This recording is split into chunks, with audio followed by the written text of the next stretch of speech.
সে যদি সবার সামনে আমাকে বাবা বলে ডাকে, লজ্জায় আমার মাথা নত হয়ে যাবে না? এই আগাছাকে এই বাড়ি থেকে নির্মূল করা ছাড়া আর কোনো পথ আছে? তুই আমাকে বল দিদি। বাবা যদি আমাকে বাড়ি থেকে বের করে দেবে, বাবার ভালোবাসা আমি না পেলেও ওই মেয়েটাকে তো ওর বাবার ভালোবাসা পেতে আমি সাহায্য করেছি। তার জন্য না হয় চিরকাল আমি বাবার কাছে অপরাধেই থাকলাম। ম্যাডাম, আপনি প্লিজ এত কষ্ট পাবেন না। কষ্ট পেলেও কি সময় কারোর জন্য থেমে থাকে? ওই দেখো না, ঘড়ির কাঁটাগুলো যেন আরো তাড়াতাড়ি এগোচ্ছে।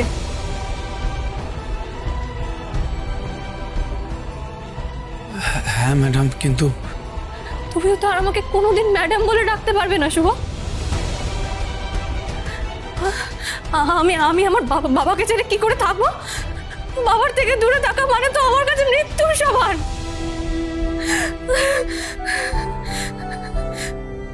ম্যাডাম, আপনি একটু শক্ত হন ম্যাডাম, এইভাবে কষ্ট পাবেন না। ঠিক ঠিক আমাকে শক্ত হতে হবে। যতই ভালো উদ্দেশ্য থাকুক না কেন, বাবাকে না জানিয়ে ওই চেক থেকে টাকা তোলাটা আমার উচিত হয়নি।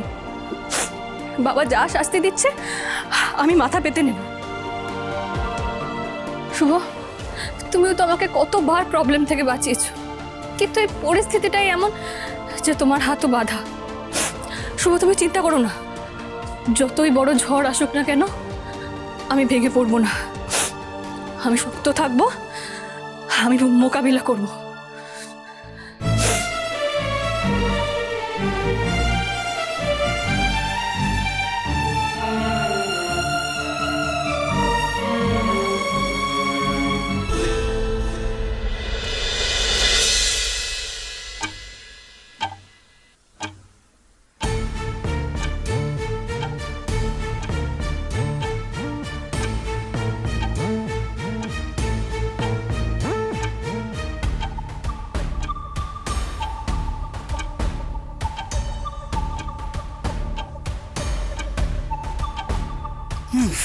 বড্ড জ্বালিয়েছো তুমি আমাকে শাওন।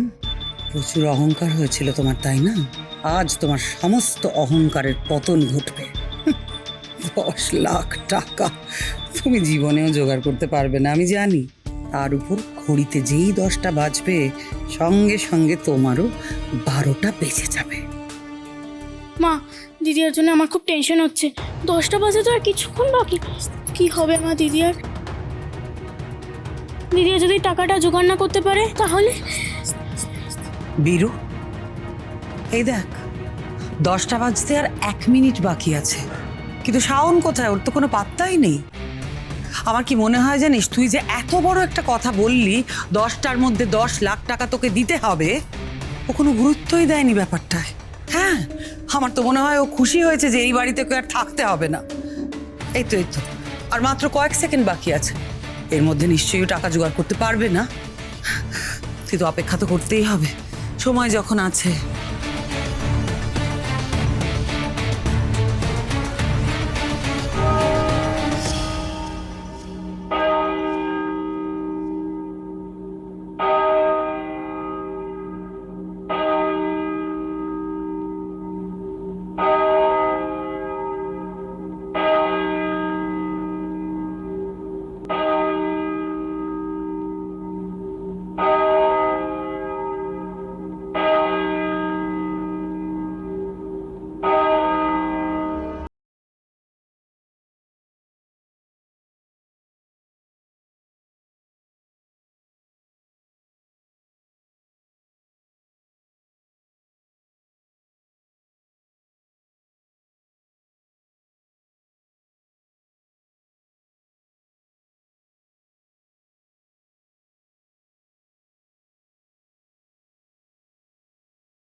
সময় দিয়েছিলাম, সেই সময় শেষ হয়ে গেছে। ওকে জিজ্ঞেস করো টাকাটা এনেছে কিনা।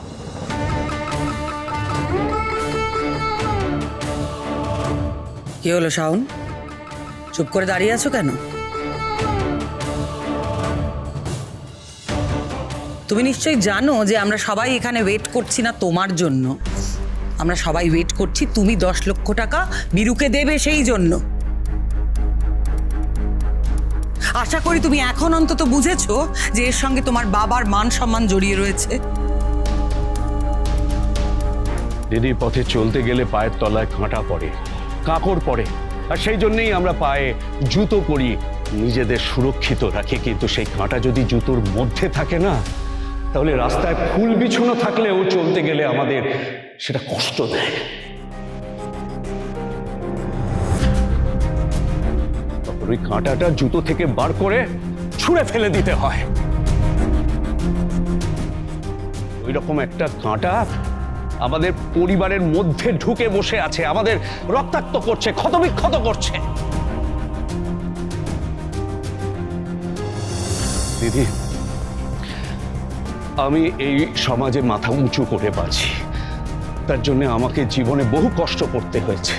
কিন্তু কেউ আমার মাথা হেট করে দেবে, মুখে কালি লাগাবে, সেটা তো আমি কিছুতেই সহ্য করব না।